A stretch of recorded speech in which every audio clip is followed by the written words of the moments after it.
Is there anyone opposed to that course of action? There is none. And the call goes to Chris Farfoy. Thank you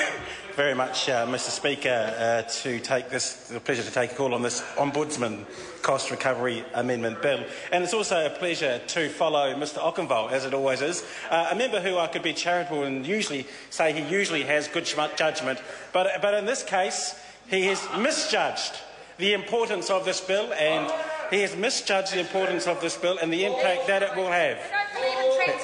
He has misjudged it, and he's talked about the other legislation that the Honourable Shane Jones has shepherded through this House and the enormity of it, and has said that this piece of legislation might be rats and mice in comparison to that, but that shows a complete lack of misjudgment from Mr Okenvold about the enormity and the importance of this bill. Because, Mr Speaker, the Ombudsman's office does have a very important constitutional function to make sure that all our government agencies are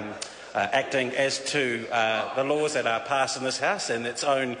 internal standards and processes. So to ensure that the Ombudsman's office is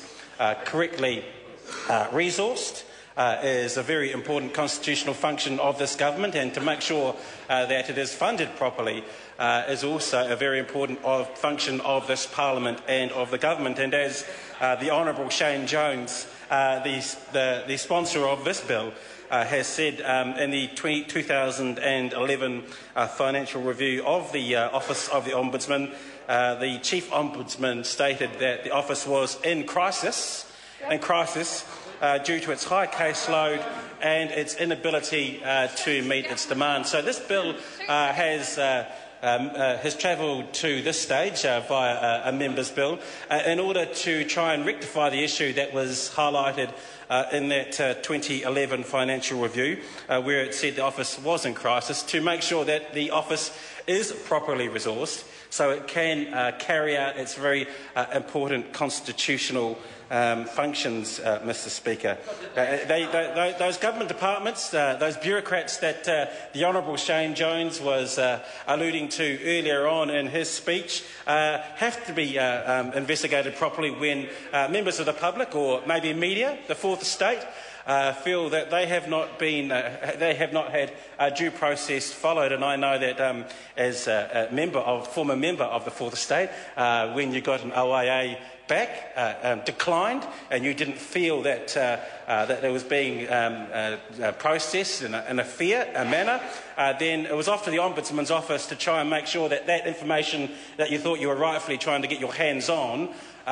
was investigated as to whether the agency was acting in its correct capacity according to the legislation and its own internal processes. And I'll be honest, some of those OIAs went in as a former journalist, asking for responses from Minister's office from this party, but still it's a very important constitutional role that the Ombudsman's office has to make sure that those government agencies, Ministers' offices, have followed the proper procedure as is prescribed in law, and also in their own